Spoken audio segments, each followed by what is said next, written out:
in the bustling town of Asemkrom, where the air was thick with the smell of roasted maize and pepper soup, and the marketplace echoed with the chatter of sellers and buyers. There lived a young woman named Adom. She was 19, tall like a palm tree, with skin that caught the sun like bronze and eyes that held secrets even she hadn't unlocked. She was in her final year at Asemkrom Senior High School and was known across the schoolyard as the girl who would make it, the one destined for the university, perhaps even to study abroad. She was the first child of her family, the hope of a tired mother and a crippled father who had sacrificed everything to keep her in school. Adom was focused. She had no time for boys. That was what everyone believed.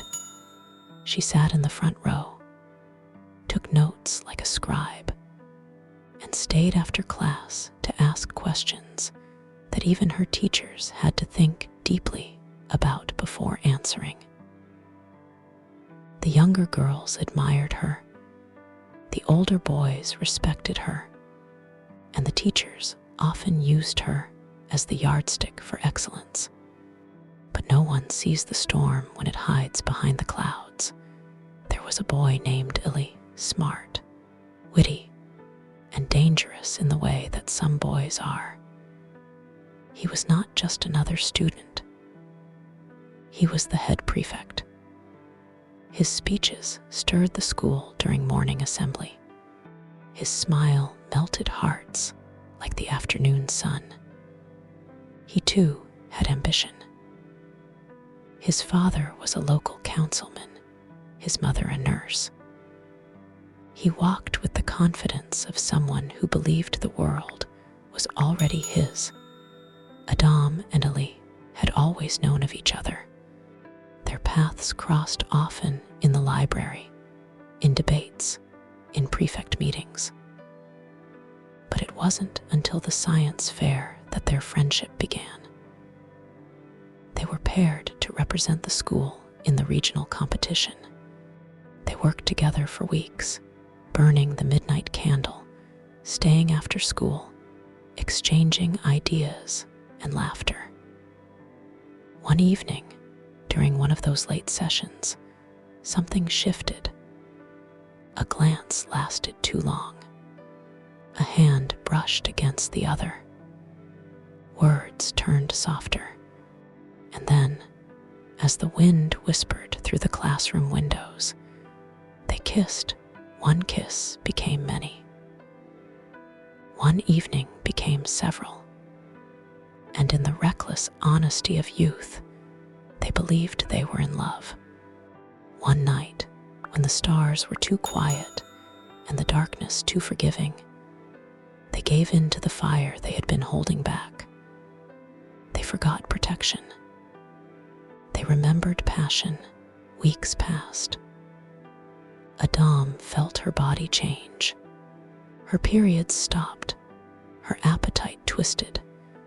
Her moods fluttered like leaves in a storm. She bought a cheap test from a woman who sold creams and soaps in the market and locked herself in the bathroom behind their compound. 2 lines. Clear as the sky on market day, she sat there, staring, the air gone from her lungs. Fear wrapped around her throat like a python.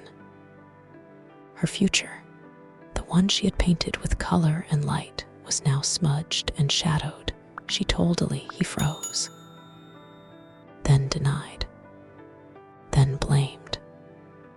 Maybe it's not mine, he whispered, not meeting her eyes. She slapped him not hard, but sharp enough to sting pride. You were there, she said. You know it's yours. His response came not in words, but in absence. He stopped talking to her, avoided her in school. His friends began to whisper. The teachers began to watch, and then the news broke. It started as a rumor. Then it spread like wildfire, carried by lips too eager to taste scandal. Adom is pregnant, they said. She threw her future into the gutter. The school suspended her. Her classmates gossiped and avoided her. Her own best friend refused to sit next to her at church. Her mother cried for 3 days. Her father did not speak to her for 2 weeks. The shame was heavy, thick like Harmattan dust, choking her wherever she turned. But the shock had only begun. Ellie's parents pulled strings. He remained in school, finished his exams, and secured a scholarship to a university in the capital. He left with applause and honor.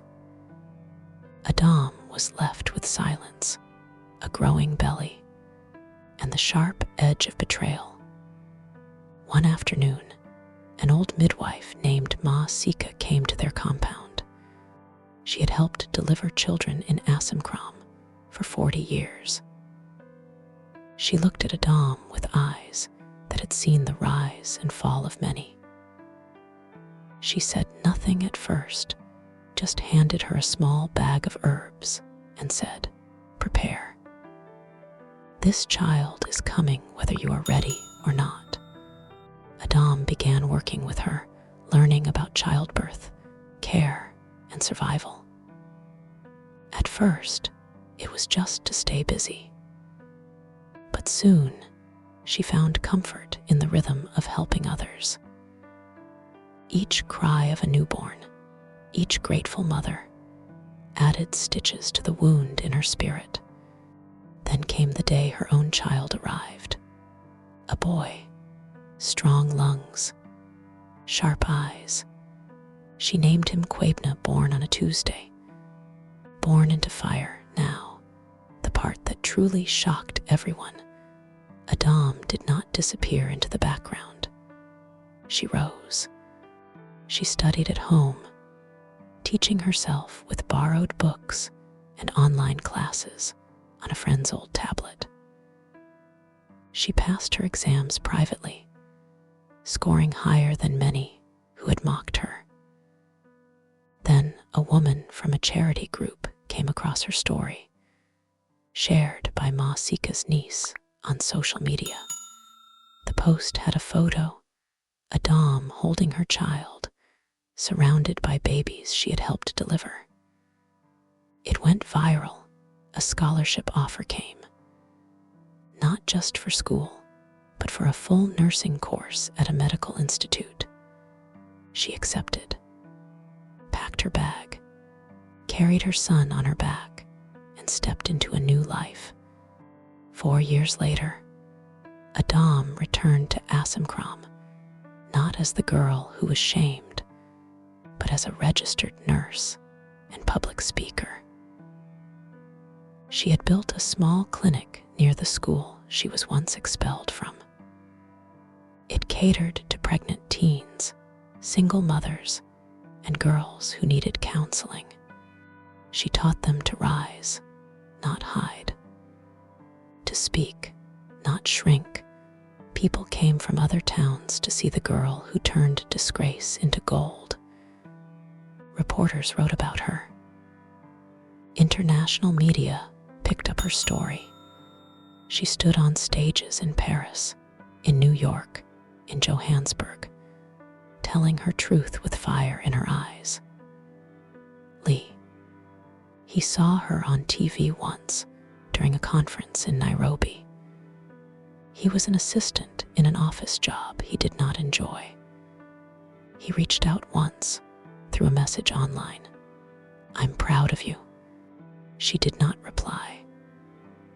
Not because of bitterness, but because her life had already moved far beyond his shadow.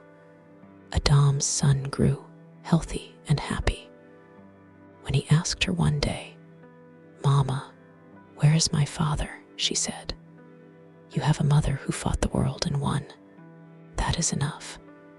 And so the girl who had been cast aside by her school, her friends, her community, became a symbol of what it means to break, but not be broken. She turned her story into power.